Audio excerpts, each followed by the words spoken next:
یہ ہے مجھ میں، ہونا بھی چاہیے. اگر دونوں ہی جذباتی ہو جاتے تو کیا ہوتا. تو میں کافی پھر میں آپ کو بتا سکتی ہوں، بہت اونچ نیچ ہوتا اور آگ ہی جلتی رہتی کبھی، لیکن اس کا اپنا مزہ ہے. لیکن واقعی میں میرے خیال میں ایک سکسیسفل شادی کے لیے خاتون کا پریکٹیکل ہونا بہت ضروری ہے. اور برداشت کا مادہ زیادہ ہونا چاہیے. کس چیز کا برداشت؟ میرا مطلب فیملی میں، حالانکہ میرے سسرال والے سب بہت اچھے، کبھی کوئی، اور سسر تو مجھے بالکل اپنے والد کی طرح، اور میرے جیٹھ جو تھے ارشاد بھائی، انہوں نے ہمیشہ مجھے اپنی بیٹی سمجھا ہے.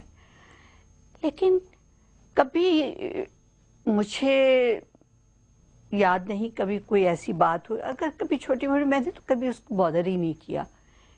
تو یہ بھی بڑا ضروری ہوتا ہے، سب کا خیال رکھنا. اور اکثر آج کل کی شادیوں میں ہم دیکھتے ہیں، کیونکہ شارٹ کٹ کا زمانہ آ گیا ہے، ہر چیز کو بس کی میں جلدی ہے، تیزی ہے، اور بہت ساری شادیاں ٹوٹ رہی ہیں. اسی لیے نا کہ وہ کبھی ہوتا ہے، ہم بھی، بیوی بھی کوئی غلط بات منہ سے نکل سکتی ہے، تو اسی طرح شوہر کے منہ سے بھی کوئی بات، اگر اس کو جھگڑا نہیں بنا لینا چاہیے. اگر آپ کوئی مشورہ یا کوئی نصیحت دے سکتی ہیں آج کی پاکستانی لڑکی کو تو وہ کیا ہوگا؟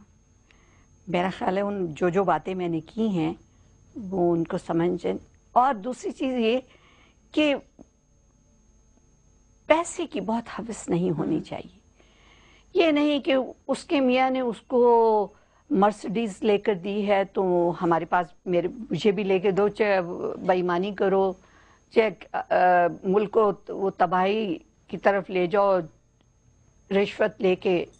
یہ باتیں غلط ہوتی ہیں. زیبا جی، جو میری جیسی لڑکیاں ہیں، جو شادی شدہ بھی ہیں، ہماری فیملیز بھی ہیں، اور جو کام بھی کر رہی ہیں اور فیلڈ میں بھی ہیں، بڑی اچھی بات ہے، بڑی اچھی ہم بات کو ہے. کیا آپ مشورہ دیں گی کہ کس طرح بیلنس کرتے ہیں زندگی کو اس حوالے سے؟ دیکھیں جی، پہلی چیز تو میری زندگی آپ کے سامنے ایک مثال ہے. میں سمجھتی ہوں کہ جب میں فلموں میں کام کرتی تھی، میں زیادہ کیئرفل ہوتی تھی کہ علی یہ نہ کہیں کیونکہ تم فلموں میں کام کرتی ہو تو گھر سفر کر رہا ہے. بالکل. ان کے مہمان شام کو 6 بجے انہوں نے کہنا کہ میرے 50 مہمان آ رہے ہیں، تو میں نے کبھی یہ نہیں کہا کہ اب کیسے ہوگا. یہ میں نے کبھی ان کو کہا ہی نہیں. اور ان کے وقت پہ سٹاف تھا، ٹرین کیا ہوا تھا، تو ان کے وقت پہ سب ہو جاتا تھا. تو اور ایک دوسرے کی ریسپیکٹ ہمیشہ یاد رکھیے. لوگوں میں بیٹھ کے کبھی ایک دوسرے کو انسلٹ کرنے کی کوشش نہ کریں. 4 سال گزر گئے، اور اب آپ کو ہمت کہاں سے ملتی ہے اور کس چیز سے ملتی ہے؟ آپ کو حوصلہ کہاں سے ملتا ہے؟ ان کی یادوں سے، ان کی باتوں سے، ان کی وہ سب مجھے یاد آتی ہیں. تو جب کوئی بات ایسی ہوتی ہے تو مجھے یاد آتا ہے ایسا ہوا تھا تو علی نے اور میں نے ایسے کیا تھا. تو ان کی یادیں جو ہیں وہ میرا بہت بڑا سرمایہ ہے. کوئی ایسی بات ان کی جو آپ کو باقی باتوں سے سب سے زیادہ یاد آتی ہو؟ میں ذرا لیٹ سو کے اٹھتی تو میں ان سے کہتی تھی کہ مجھے صبح، پلیز مجھے صبح اٹھوا دیجیے گا. تو کبھی نہیں اٹھاتے تھے، کہتے تھے نہیں سونے دو. کہ میں کہتی تھی آپ مجھے کیوں نہیں اٹھا، تم آرام سے سو رہی ہو، مجھے نہیں اچھا لگتا تمہیں سوئے پڑے اٹھا. بس. شادی کا دن یاد ہے آپ کو؟ آپ کی رخصتی پہ روئی تھی؟ نہیں، ایسا کچھ نہیں. ہماری لو میرج تھی. اور دوسری چیز 29 سپٹمبر. 29 سپٹمبر. چلیے میں آپ کو کارڈ بھیجوں گی 29 سپٹمبر پہ. Thank you very much. تو کیسی شادی ہوئی تھی؟ اب یہ پھر نیکسٹ ٹائم. لاسٹ بتا دیجیے. نہیں ہوئی ہے، اب نیکسٹ ٹائم. صرف اتنا بتا دیں کہ مہندی، پوری مہندی. نہیں، یہ اب نیکسٹ ٹائم. نیکسٹ ٹائم بتائیں گے. خاص شادی تھی؟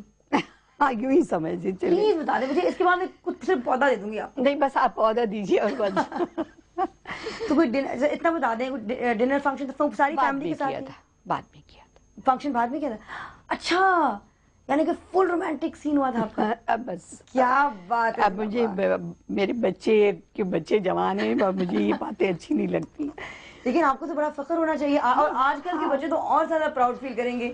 نہیں لیکن مجھے نہیں اچھا لگتا. اچھا، تو آپ دل میں تھوڑی سی کنزرویٹو ہیں؟ ہاں تھوڑی سی. تھوڑی سی ہیں آپ. لیکن پھر بھی انشاءاللہ تعالیٰ ایک دن آپ ہمیں ضرور بتائیے گا, ضرور. کیونکہ آپ اب ایک ایسی سورس ہیں, اور ہمارے لیے تو اس ذخیرے تک پہنچنے کے لیے تو آپ ہی ہیں. دیکھیے انشاءاللہ. اور آخر میں اگر آپ محمد علی صاحب کا کوئی پیغام یا کوئی ایسا خواب عوام تک پہنچانا چاہتی ہوں, تاکہ اس ملک میں جو ایک طرح سے ایک مایوسی ہے پھیلی ہوئی, اور بس وہ کبھی مایوس نہیں ہوتے تھے. ان میں یہ ہمیشہ یہ تھا کہ وہ اللہ کی ذات پہ انہیں بڑا بھروسہ تھا. اگر میں ان سے یہ بات پوچھتی کہ محمد علی صاحب اتنی مایوسی پھیلی ہوئی ہے, میں کیا پیغام دوں, تو وہ کیا کہتے لوگوں کو آپ کے خیال میں؟ وہ یہی کہتے ہمت رکھیں اور اپنے ملک کی برائیوں کو دور کریں, کوشش کریں. محمد علی زیبا صاحبہ تھینک یو سو مچ. یہ ایک کیا ہے یہ؟ چھوٹا سا تحفہ ہے نئی راہیں کی طرف سے آپ کے لیے. Thank you. اس کو گملے سے نکالنا ہے, اچھا, کیونکہ یہ بڑا ہو جائے گا. بہت شکریہ. اور ہمارے لیے دعائیں مانگے گا, ہمارے لیے, ہماری انڈسٹری کے لیے, جی بالکل, ہمارے ملک کے لیے. میری دعائیں آپ سب کے ساتھ ہیں, کیونکہ آپ لوگ میرے اپنے ہیں اور آپ لوگوں کی ترقی ہماری ترقی ہے. اور بس ہماری بھی ساری دعائیں آپ کے ساتھ. اللہ تعالیٰ آپ کو Thank you. ڈھیر ساری ہمت دے, تھینک یو. اور آپ کی زندگی خوبصورت سے خوبصورت ہو, بہت شکریہ. اپنی یادوں کے ساتھ بھی اور ویسے بھی, کیونکہ آپ اتنا اچھا کام کر رہی ہیں. اور جیسے آپ نے کہا یہ ساری ذمہ داریاں اب آپ کی ہیں, اور ان پہ I know that you will come shining through. انشاءاللہ. تو تھینک یو سو مچ زیبا صاحبہ ہمارے ساتھ بات کرنے کا. ناظرین, ایک ایسی ہستی کو ہم آج یاد کر رہے تھے جو کہ کبھی دوبارہ نہیں, میرے خیال میں there will not be another Muhammad Ali, and there will not be another Zeba Muhammad Ali.